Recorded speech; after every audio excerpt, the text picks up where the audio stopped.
Queridos, graça e paz, Pastor Paulo trazendo mais uma aula da série Armas da Batalha Espiritual. Quero agradecer desde já a pessoa do apóstolo Rubens, também a bispa Paula, que são os nossos presidentes das igrejas da Palavra de Cristo para o Brasil. Louvar a Deus pela vida do bispo Marcelo Alencar, que é o escritor da atual revista e também diretor do IBAG, Instituto Bíblico Antônio Gomes. Louvamos a Deus também pela vida do bispo Márcio, que é o diretor executivo das nossas revistas e também coordenador das igrejas do estado de São Paulo. Então, queridos, estamos aqui para mais esta aula, a aula de número 6, que tem por tema a espada do Espírito. Você que tem a sua revista, tome aí em mãos, para que nós possamos aprender juntos a palavra do Senhor. Queridos, estamos estudando uma série de estudos usando o texto de Efésios capítulo 6 e passamos aí pelo capítulo hoje 17, passamos pelo 16, pelo 15, pelo 14 e estamos nesta saga de aprender e entender o máximo possível o que Paulo pensava e qual era o propósito do apóstolo em ensinar a respeito da armadura de Deus na vida do cristão. Você que tem a revista, lição de número 6, a espada do Espírito, autor Bispo Marcelo Alencar, texto base Efésios capítulo 6, versículo de número 17, que diz: tomai também o capacete da salvação e a espada do Espírito, que é a palavra de Deus. É sobre o tema que iremos fazer menção. Este é o texto, a parte B do versículo, que diz: e a espada do Espírito, que é a palavra de Deus. A aula passada estudamos sobre o capacete da salvação e é importante você olhar, passar pela aula de número 5 para acompanhar o versículo de modo geral. A introdução, como de costume, estamos aqui para apresentar apenas subsídios, então não faremos uma leitura total do conteúdo deste capítulo, vamos ler destacando algumas partes apenas. Então, na introdução, o bispo Marcelo Alencar, ele vai dizer assim: estamos vivendo em tempos complicados, não é mesmo? Parece que as pressões só aumentam, as opiniões se chocam por todos os lados e às vezes a gente se sente acuado. Queridos, é fundamental para nós que somos cristãos conhecer a palavra de Deus. E isso é de suma importância porque nós vamos criando em Cristo, no conhecimento, alicerces inabaláveis contra a falta de ética moral, contra heresias, fábulas, contra situações que o diabo queira armar e apresentar para o servo de Deus, é onde nós estamos preparados e armados. Através do quê? Através da palavra de Deus, através do estudo da palavra, através da leitura da palavra, da meditação da palavra. A Bíblia, ela precisa moldar a nossa vida, o nosso caráter e ser base para que nós usamos o poder que há nela para repreendermos o mal. Vivemos num tempo muito complicado, onde tem diversos pensamentos, diversas manias, costumes, aonde coloca dúvida no coração de cristãos. Você já deve ter visto, e sempre digo para alunos que estão no ensino fundamental e que queiram crescer na vida profissionalmente, eu sempre digo para tomar cuidado quando eles se ingressarem em faculdades, para que o mundo, o sistema, não tire deles a fé que eles têm em Deus, a crença que eles têm em Cristo, porque tem acontecido isso e aos montes de pessoas que perderam a sua identidade porque não tinha um conhecimento inabalável da palavra de Deus. Por isso que é importante, para não acontecer esse tipo de situação. Queridos, a peça que está em questão na aula de hoje é a espada do soldado. Nós aprendemos que o soldado que está sendo colocado aqui em questão, a figura do soldado que está em questão aqui, provavelmente é a figura de um soldado romano. E falamos até aqui sobre várias peças da armadura romana, praticamente romana. Falamos aqui sobre peças da armadura romana, onde Paulo, lá em Roma, preso, escreveu para os irmãos em Efésios, os Efésios, usando um soldado romano que ele tinha contato, acredito que quase todos os dias, enquanto ele ali preso em Roma. Muito bem, a peça da armadura hoje se chama espada. Quando você observa o apóstolo Paulo falando da espada, usando algo material para trazer luz a um ensinamento, a uma palavra no sentido espiritual, trazendo essa ferramenta de combate, essa arma de combate que é conhecido como espada. Para Paulo, era conhecido como, está aqui na revista, a gente vai ler um pouco mais adiante, mas como introdução eu quero deixar aqui os detalhes desta espada, que Paulo conhecia como machaira. Exatamente. Essa machaira, que era conhecida também como espada militar ou como adaga, ela tinha 5 centímetros de largura e 60 centímetros de comprimento. É bom dizer que também a sua lâmina era de 2 gumes e era uma ferramenta de combate corpo a corpo. A pessoa tinha que estar próxima do inimigo para poder efetuar o golpe. Então, basicamente, o apóstolo Paulo está usando uma ferramenta que é necessário o confronto, é necessário o embate, tem que estar próximo para não cerrar o golpe. Muito bem, meus queridos, é sobre isso que queremos falar. A espada que Paulo fala de um romano, um soldado romano, ele transfere para o lado espiritual, chamando-a de a espada do Espírito.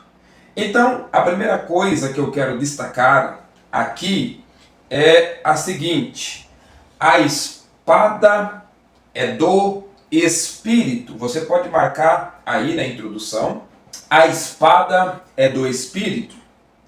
Isso dá a entender que nós não temos arma de combate contra Satanás. A arma que vamos utilizar não é nossa, não é com a nossa força, com a nossa palavra, com o nosso jeito, com os nossos costumes. É com a palavra do Espírito. A palavra do Espírito, ela sim tem poder para vencer as hostes espirituais da maldade. Subtópico de número 1. Subtópico de número 1 diz assim: a espada do Espírito, natureza e origem divina da palavra. O escritor ele vai dizer assim: amados irmãos, a base da nossa compreensão sobre a palavra de Deus como arma reside em conhecer sua natureza e origem. Lemos Efésios capítulo 6, versículo 17, a parte B do versículo, que instrui-nos a tomar a espada do Espírito, que é a palavra de Deus. Eu quero destacar um ponto muito importante, é que quando o escritor, o apóstolo Paulo, ele vai deixar claro no texto dizendo assim, a parte B do versículo, no início ele vai dizer: tomai também um capacete da salvação e a espada do Espírito. Esse E, da parte B do versículo, é uma conjunção ativa, que no grego é conhecido como kai, e traz um significado de tomar a espada logo antes da guerra, logo antes da batalha. Essa conjunção kai, ela nos dá a entender que a espada precisa ser tomada antes da guerra. Devemos nos preparar e estar prontos antes da batalha. E aqui o escritor está dizendo: tomai a espada. Qual é a origem da palavra de Deus? Aonde a palavra de Deus ela se fundamenta? Então aqui temos a resposta, que a origem da palavra é o Espírito Santo. Eu quero ler junto com os irmãos aqui no livro de 2 Timóteo, capítulo de número 3, versículo 16.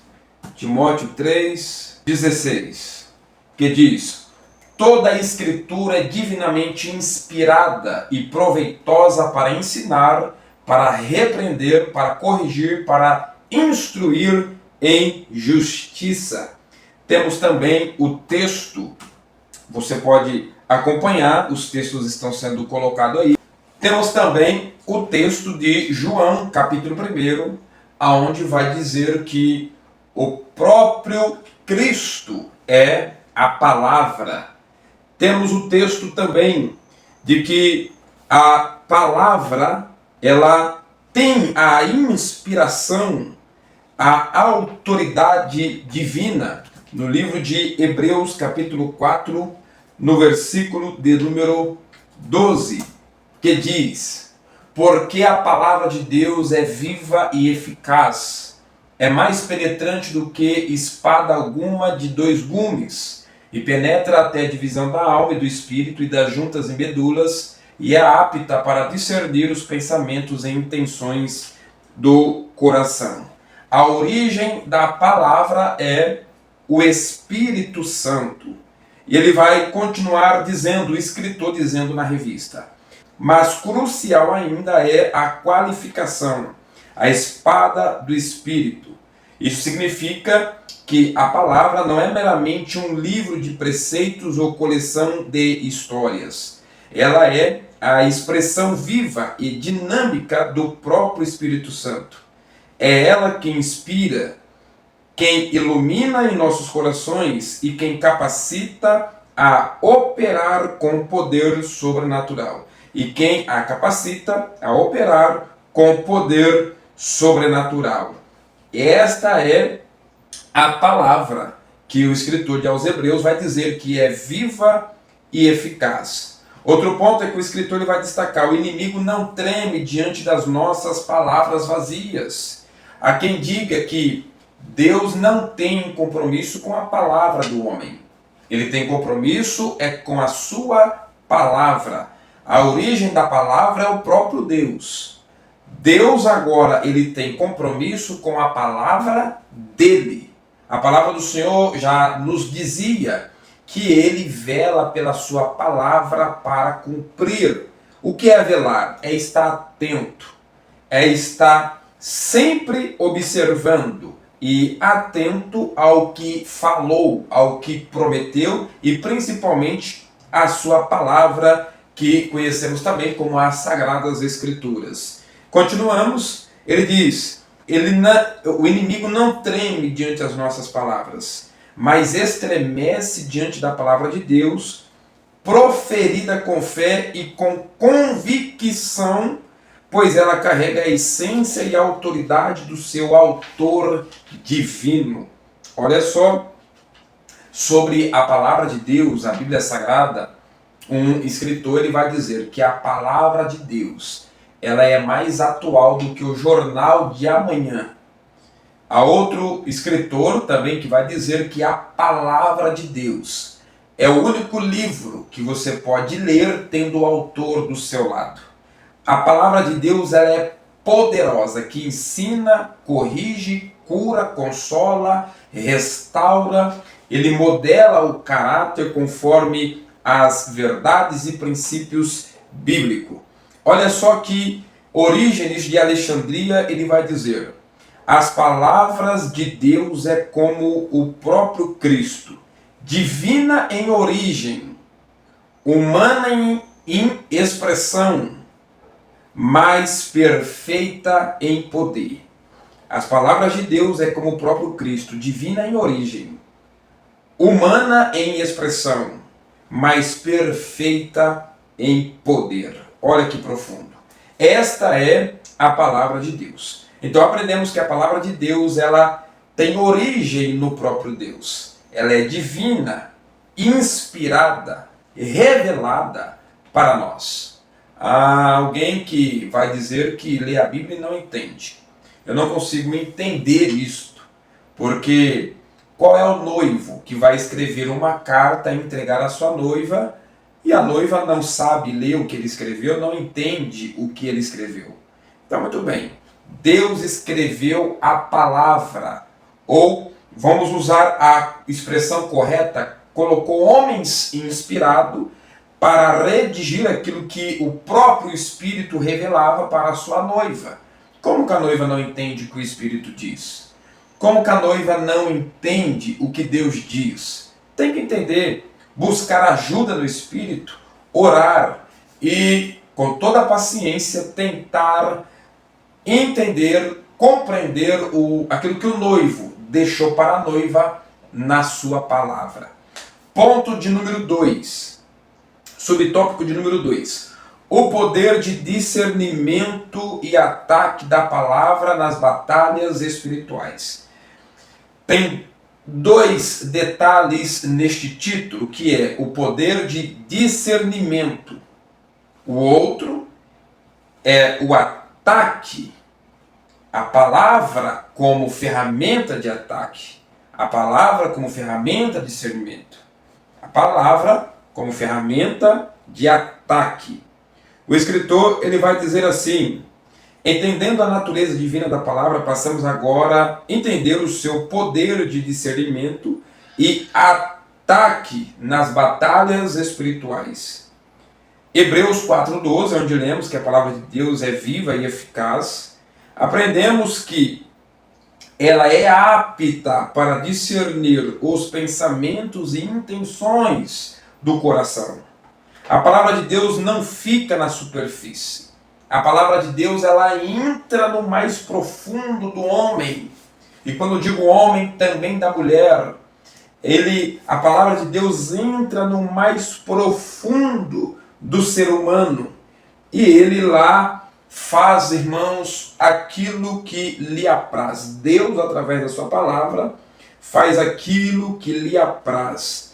E ela consegue ver aquilo que está escondido lá no fundo da gente. E com isso, também desvenda as armadilhas e mentiras do inimigo.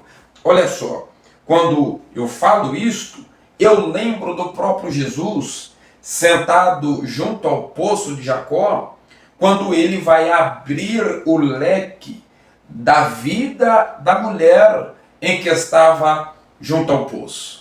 Ele vai dizer para a mulher: vai, chama teu marido. Vai dizer: não tem. Ele falou: disseste bem, tiveste 5, e o que tem agora não é teu. A partir daquele momento, aquela mulher vai dizer para Jesus: vejo que tu és profeta, porque a palavra na boca de Jesus foi mais profundo do que ela imaginava. A palavra na boca de Jesus revelou aquilo que estava em oculto. Jesus sabia pelo poder da palavra, em que traz luz, em que traz discernimento. A palavra de Deus, ela penetra, julga as intenções, ela vem para trazer luz, e aquilo que estava em oculto é revelado. E pela palavra de Jesus, ele vai revelar a vida da mulher, mas também com a revelação traz mudança radical para a vida daquela mulher. Eu aprendi, e sempre devemos aprender, que o evangelho que só mostra poder é um evangelho fraco. Haja vista que o poder que o evangelho tem que mostrar na vida de alguém não é só dons espirituais. Haja vista que o poder do evangelho na vida de alguém é transformação radical. A mulher teve uma mudança radical ao ponto de ser a primeira a pregar o evangelho de Deus e a ganhar várias vidas para Cristo e apresentar ao verdadeiro profeta. Agora, ouve isso aqui. Satanás ele trabalha com princípios. E os princípios de Satanás é confusão, engano. A palavra entra aqui. É onde a palavra desfaz o engano. Ela desfaz a confusão. Aonde tem confusão, mostra a palavra de Deus. Aonde tem engano, chega junto com a palavra de Deus. Porque aonde a palavra de Deus está, não tem confusão. Onde a palavra de Deus está, não tem engano. O profeta Jeremias ele vai falar contra o reinado de um rei, ao ponto de levantar um certo profeta por nome de Ananias e profetizar contrário àquilo que Deus tinha falado na boca de Jeremias. Só que aquilo que o profeta Ananias tinha dito ao rei, que não haveria jugo, que estava despedaçando o jugo, era da boca para fora. Era engano. Total engano. Só que a palavra na boca do profeta era a verdade.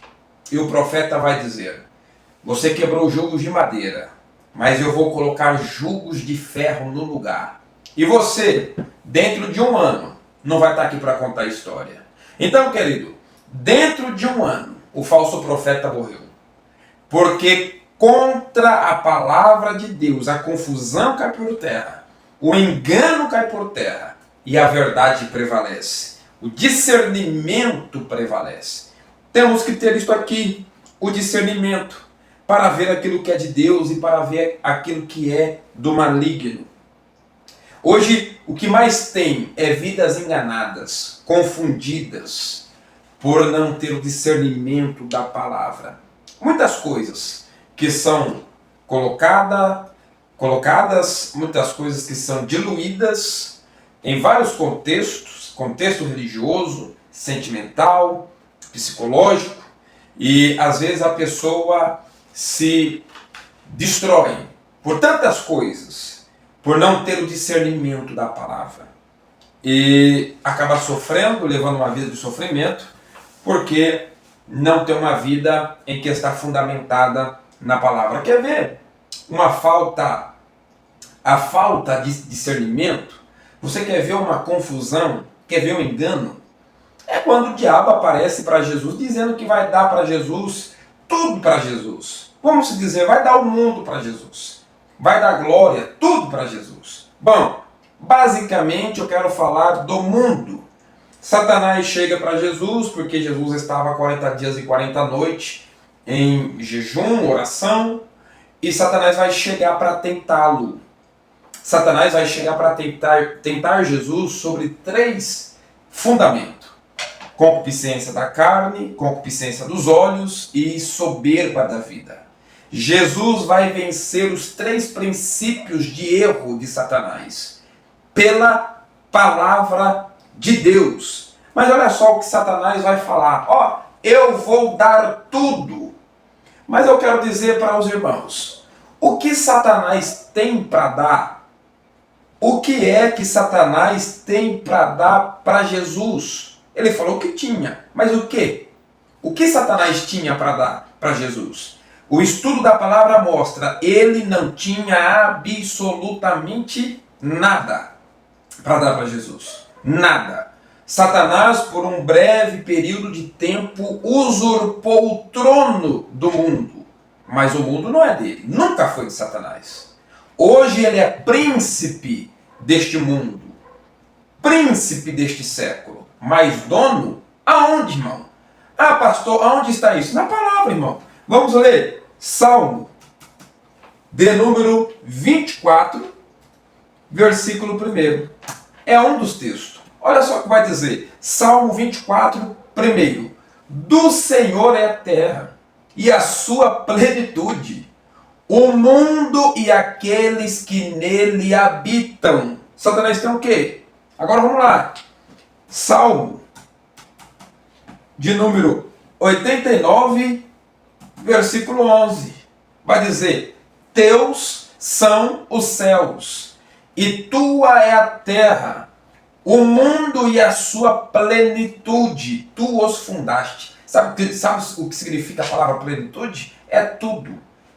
Tudo. Não escapa nada. Tudo é dele. O mundo, os céus e tudo que ele fundou. É tudo. Tem um texto também de Deuteronômio, capítulo de número 10, versículo de número 14. Tem que ler isso aqui, irmão, porque às vezes, né, tem muitos enganados aí falando que o mundo é de Satanás. Não tem nada que é dele aqui, não. Deuteronômio, capítulo 10, versículo 14. Eis que os céus e os céus dos céus são do Senhor teu Deus, a terra e tudo que nela há. Tem mais. Colossenses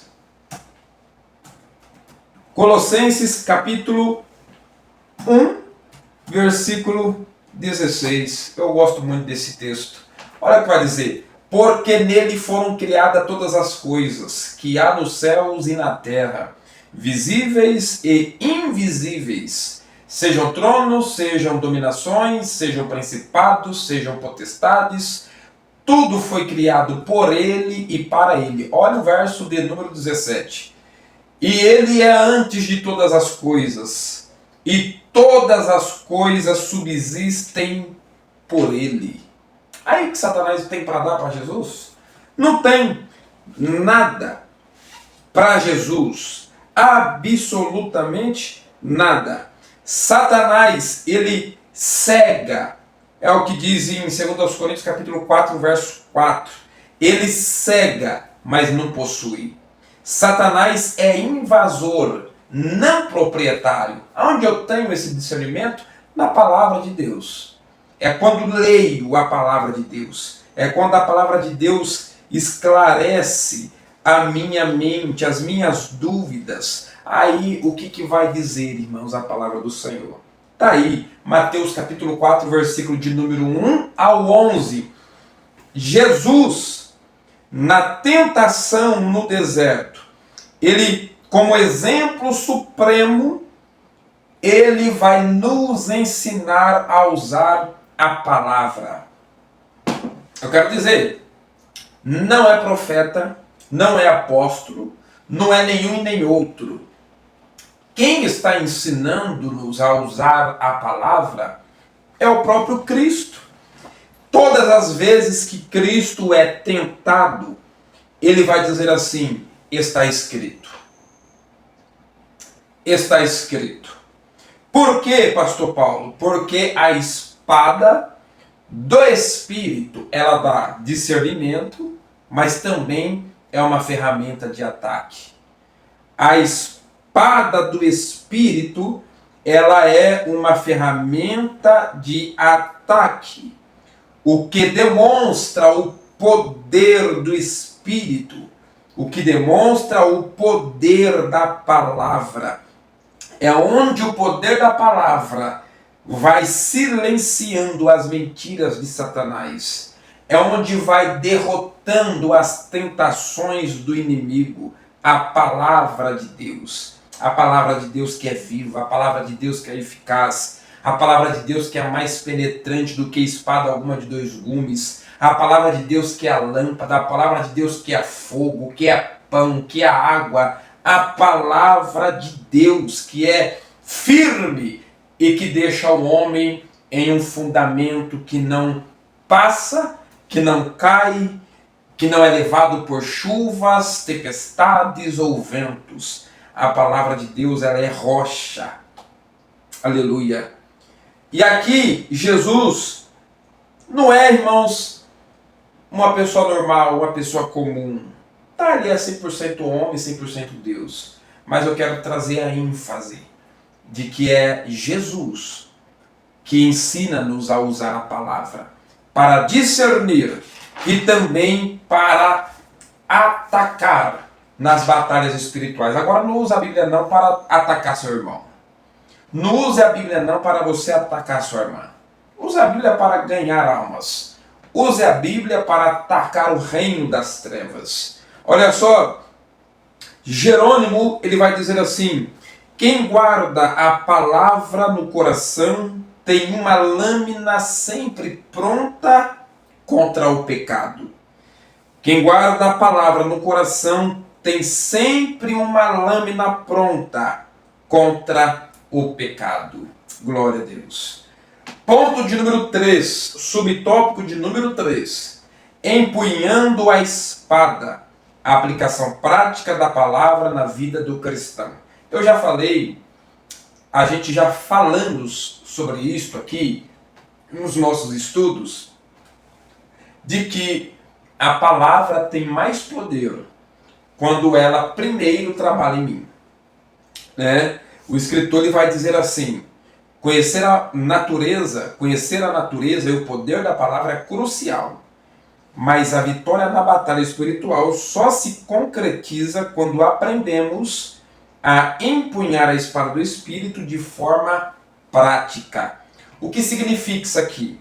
Irmãos, isso aqui significa algo, vou tentar exemplificar. Isso aqui significa que se a palavra não trabalhou em mim, eu não posso usá-la como ferramenta de ataque.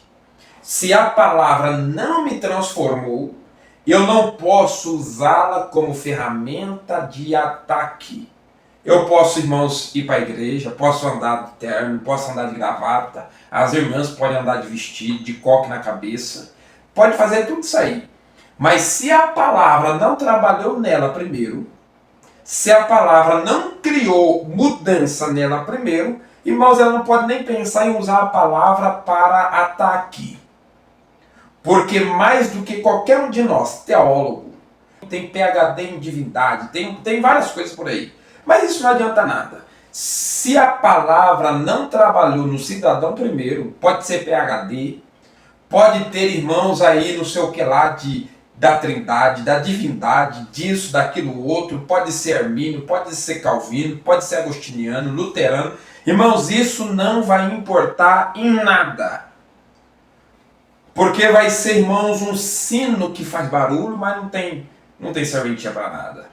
É um escudo na parede, não serve para nada. Por que, pastor Paulo? Irmão, você quer ver um crente ser envergonhado diante do inimigo,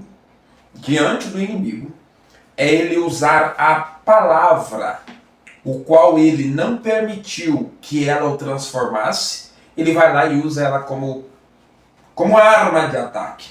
Satanás vai bater nele com a palavra. Satanás vai envergonhá-lo. Olha lá se não usar a palavra.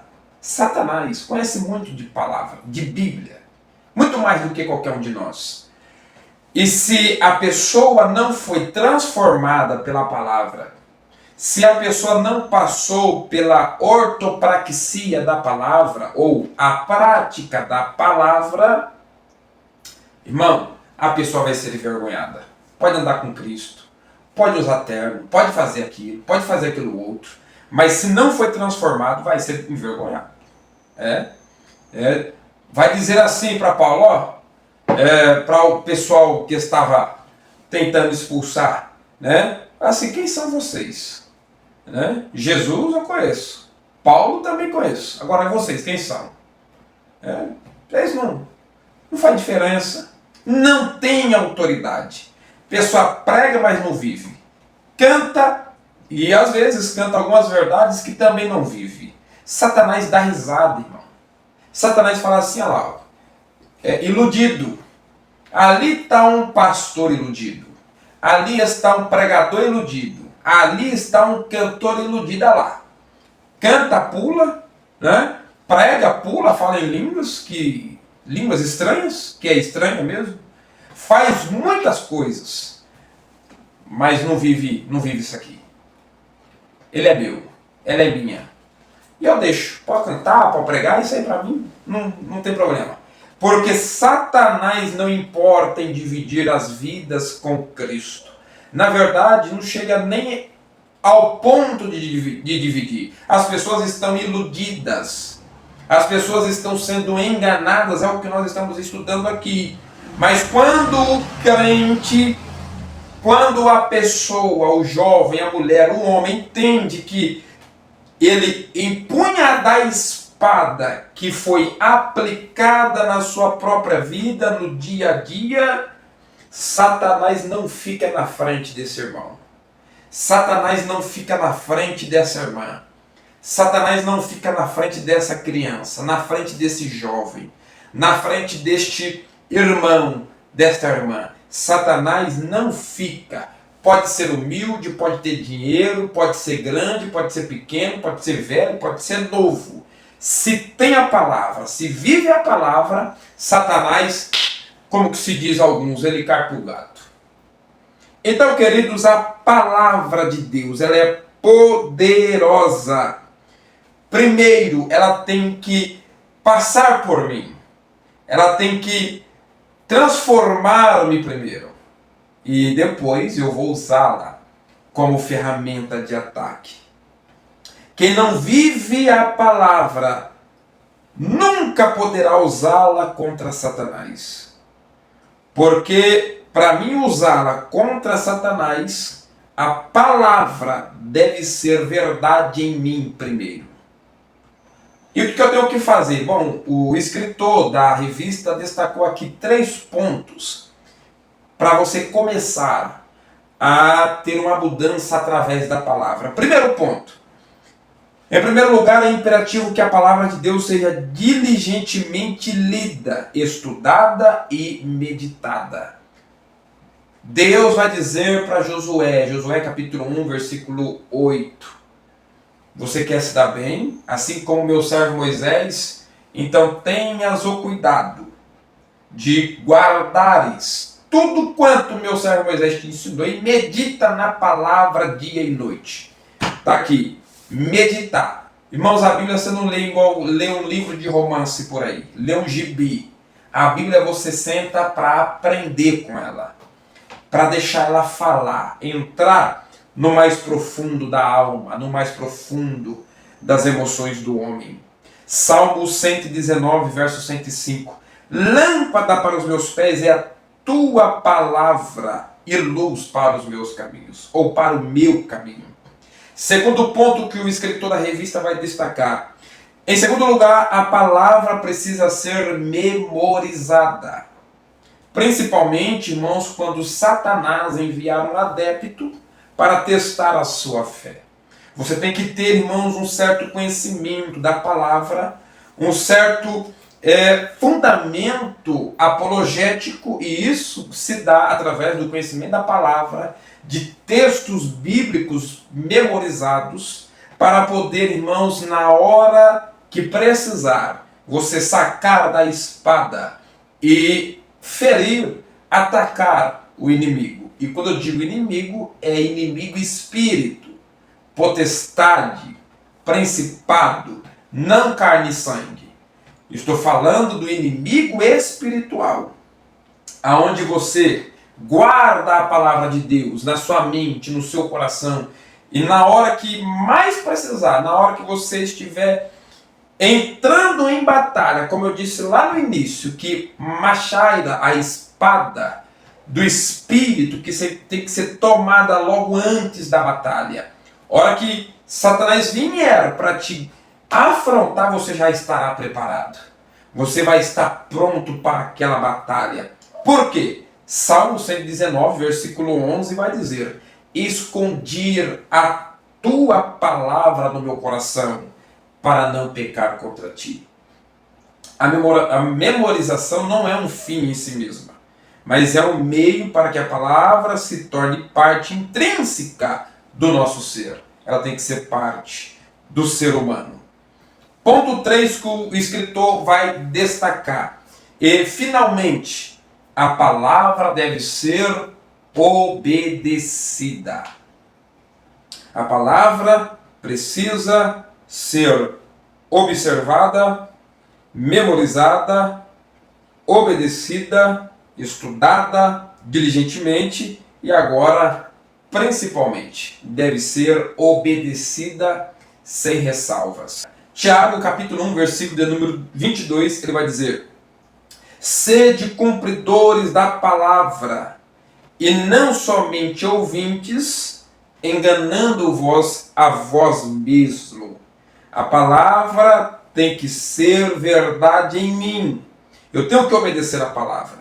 E da mesma forma, a palavra que ela é posta de lado, que não é praticada em nossa vida, ela perde o seu poder ofensivo. É o que eu acabei de dizer, irmãos, alguns minutos atrás. Ela é como um escudo pendurado na parede, bonito, mas inútil. É igual aquelas cabeças de animais que lá para os Estados Unidos tem, pendurado na parede da sala, bonito, mas sem vida. Então a palavra tem que ser obedecida. Atanásio, ele vai dizer: a palavra separa o erro da verdade, o espírito da carne. Agora, olha só o que Gregório o Grande vai dizer. A palavra de Deus é uma espada que fere para curar e que mata para dar vida. Olha só, a palavra de Deus fere para curar e mata para dar vida. Então a palavra, ela tem que ter esse poder ofensivo. Eu devo empunhar a espada, mas a espada que eu empunho, ela me feriu? A espada que eu empunho, ela matou o velho homem? Né? Ela me feriu primeiro? Então, irmãos, a gente tem que ter essa consciência, essa percepção da palavra de Deus. Por isso, irmãos, que o crente, principalmente o obreiro, o pastor, precisa conhecer a palavra, precisa se aplicar na palavra, se dedicar à leitura da palavra, dedicar ali tempo, até, irmãos, investir a parte monetária em conteúdos, comentários, obras literárias, para que você possa abranger o seu pensamento sobre textos, histórias, parábolas, profecias, porque, irmão, estamos vivendo a época de hoje, só que até o exato momento Deus usou várias pessoas que deixou aí para nós usar livros e livros e livros que merecem a nossa atenção, que nós precisamos ler, que nós precisamos se debruçar, que nós precisamos mergulhar. E aí, irmãos, vamos ter um entendimento claro, vamos ter um entendimento profundo da palavra de Deus. Conhecimento nunca esfriou o crente. O conhecimento da palavra nunca engessou o crente. Só vai arrancando fogo estranho. Só vai arrancando coisa estranha da pessoa. Porque a palavra é viva, irmão. A palavra é eficaz. A palavra, ela vai e não volta vazia. Então, queridos, você precisa ler. Dedica-se na palavra. Faça como Josué, dia e noite, dia e noite, dia e noite. Todo momento é hora da palavra, de se alimentar da palavra. Então, isso é uma petição, um apelo aos irmãos. Seja uma força, uma influência na sua igreja, na mocidade, no círculo de oração. Seja uma influência daquela pessoa que estuda a palavra, que impunha a palavra, que obedece a palavra, principalmente porque você vai ver que apenas o teu testemunho vai ser uma arma de ataque poderosa de Jesus. Eu quero que você preste atenção nesta lição. Leia quantas vezes for necessário. Releia os textos colocados aqui pelo bispo Marcelo Alencar. Porque primeiro a espada tem que me ferir. A espada tem que matar o velho homem. E assim eu vou usar da palavra na guerra, na batalha contra o reino das trevas. Eu quero deixar esse estudo para os irmãos, e que os irmãos possam apresentar uma boa aula na sua igreja, na sua célula, na manhã de domingo, em